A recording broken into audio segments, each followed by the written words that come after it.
As I'm continuing with the Into the Light update, it continues to get me more and more excited for the final shape. We're starting to see a lot of trailers and sneak peeks for the big stuff that is coming, talking about exotics, subclasses, story beats, and so on. So today I wanted to sort of wrap up and talk about 10 of at least my most anticipated things coming with the final shape update. And if nothing else, you can consider this sort of a bullet point list to talk about or to remember for when the update drops, or to tell your friend, because it's a good time to get into Destiny right now. The first one I feel like has to be mentioned more for posterity reasons, and that's the campaign. While Bungie's had some difficulties in the past handling good story beats and such, we've also seen them do a good job with it. I think that if nothing else, with the delay that we've seen on the final shape, this campaign will be good, and at the very worst, it will be interesting. We're going to see the Witness, this behind the scenes enemy that we finally have a face or 10 for. The Witness may not be your most favorite enemy so far, but with how everything in the Destiny world has been pushing towards this exact moment where the Guardian and the rest of humanity faces down this threat, it's going to be interesting. Not to mention Cade and Crow. Cade is the best Vanguard even when he's dead, and Crow has seen some unbelievable character development. I'm hoping we get to see some emotionally driven story beats, something that Bungie's done an okay job with in the past, but they have what could be an absolute home run if handled correctly. With this, we're also seeing some previous enemies that are now allies, Mithrax and Keitel, and even Asher Mur with the Vex. Enemy types that up till a few years ago we would have assumed were never going to be our allies, and now they're in the tower. In my opinion, the stories that come out of these characters tend to be the best. Their characters feel the most fleshed out and interesting. I think Bungie does the best job with these types of characters. Keitel is still one of my favorite characters in the entire Destiny universe. But of course, it's not just story stuff. We're also seeing Prismatic. If somebody brought this to me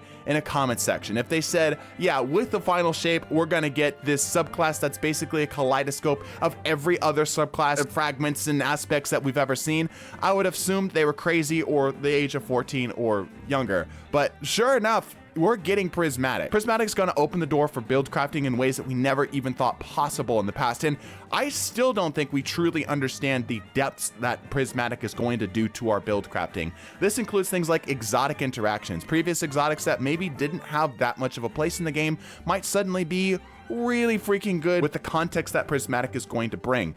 I hope that it's just a little bit game breaking. I love it when devs release something that's just a little hot and then roll it back. Hopefully it's just not too hot for too long.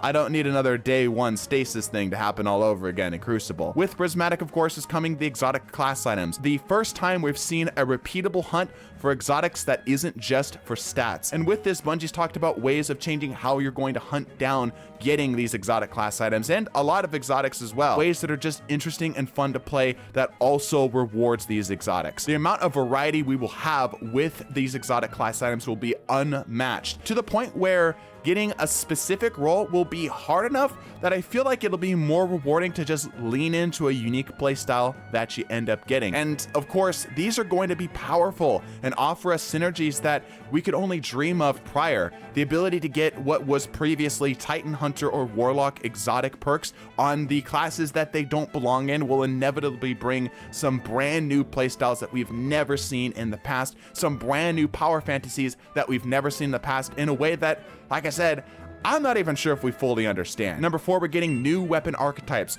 I have a suspicion that we might see a little bit more, even if they're more subtle, like a different type of pulse rifle or whatnot. But from the big ticket items that they've showed us, things like the rocket sidearm, which we already have representation for in the Buried Bloodline, and the Undead Kindness have already made massive splashes in the PvE space. The Undead Kindness is arguably the best special weapon in the game that isn't an exotic. This thing is unbelievably powerful, especially on an arc subclass, and now that we're going to get even more of those, presumably with new and different and unique perks, just purely beneficial. And also a support auto rifle, an archetype that has no equal right now. We have plenty of exotics that are able to lean into a support fantasy, but they often take so much work, effort, or at the very least expensive ammo that it's not really worth it. I'm hoping this support auto brings a new playstyle to the Crucible that we have only small representations for. Destiny feels like the perfect place to have a true MMORPG experience,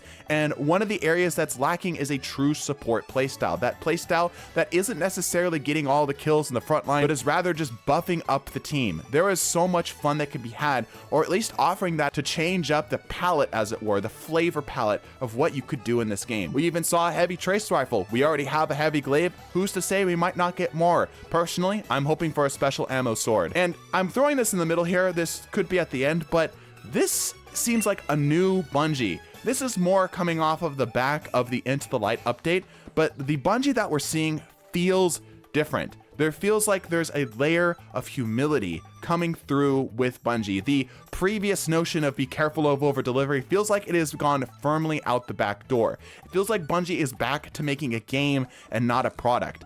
Onslaught, Pantheon, the Brave Arsenal, the new PvP maps, everything we have seen with this free update has done nothing but deposit into that good faith bank. Something that Bungie has been withdrawing from up to this point. But we'll get back to that, because next, in number 6, new enemy type. While we have seen enemy types in the past through the Taken and the Scorn, this is the first time we're seeing an enemy type that is markedly different, where the mechanics of how we are going to deal with these things will be much different than what we have right now. While enemies have required us in the past to handle them in different ways, I'm hoping that this brand new enemy type has things that we don't really have a box for yet, that requires us to create new instances of gameplay, to interact with them in more and exciting ways, to feel threatening to players, to feel new, not just a copy and paste of something that we've seen, but to be exciting and fresh. And with these new enemy types is, of course, number 7, a new raid, and of course a new location. This raid, I am hoping, will be the ultimate raid. It kind of has to be. Bungie has given themselves lots of time to come up with new ideas, to fine-tune mechanics and difficulties, of which I feel like Bungie's done a much better job over late to come up and get that exact feeling of what good difficulty is. Onslaught feels like it nails it, and I'm hoping they're taking all of that data and feeding it into this new raid. The day 1 raid will be exciting. We've gotten very little information on it, but we know just with the story beats alone and the amount of time that Bungie's had to really nail this down, this inevitably will be at least a pretty good raid, if not maybe the best raid we've ever had. But we aren't going to face this alone, because in number 8, we have exotic updates, as well as just new exotics. The Kava stuff we knew was coming back, and its exotic perks look interesting, just even from the small stuff that we have seen. Even ignoring all of the brand new stuff that we're getting, just seeing an update to some fan favorites or some exotics that really haven't had a great place in the game, finally getting an update is so good for build crafting and just the general health of the game. I know personally, the game gets the most stale when I'm using the exact same thing for every single encounter with very little reason to switch it up. We're seeing things like the colonies insectoid drone kills spawning more colony insectoid drones, which could presumably create a swarm of colony insectoid drones. The symmetry getting a massive stat update, as well as getting the Eddy current perk. The Touch of Malice's Blight Burn getting a buff in its damage. Necrochasm getting bonus damage, as well as an increase in the reload speed. Truth getting better AoE damage. Cerberus, Bastion, Arion as deterministic chaos.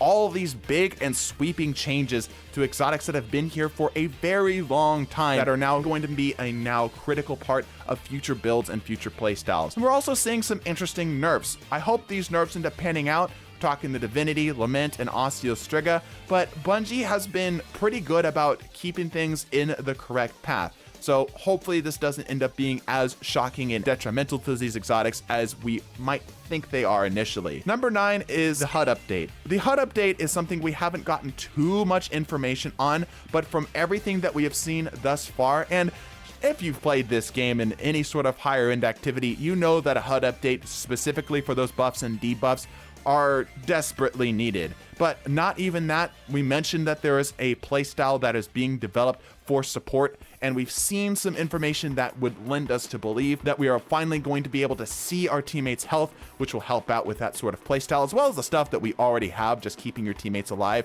The information clarity didn't need to be brought in with the final shape, but this is one of those things that feels like Bungie is sort of putting the cherry on top, which is massively appreciated. And lastly, and the reason I am the most excited for the final shape, is friends are returning. Destiny is a platform for friends just as much as it is a platform for shooting aliens in the face. And seeing these friends come back, and maybe you sent this to a friend to give them some reason to be hyped, is without a shadow of a doubt the biggest and most enjoyable reason to play this game. But those are my thoughts. Let me know your thoughts in the comments down below. Of course, subscribe, bless your faces, and deuces.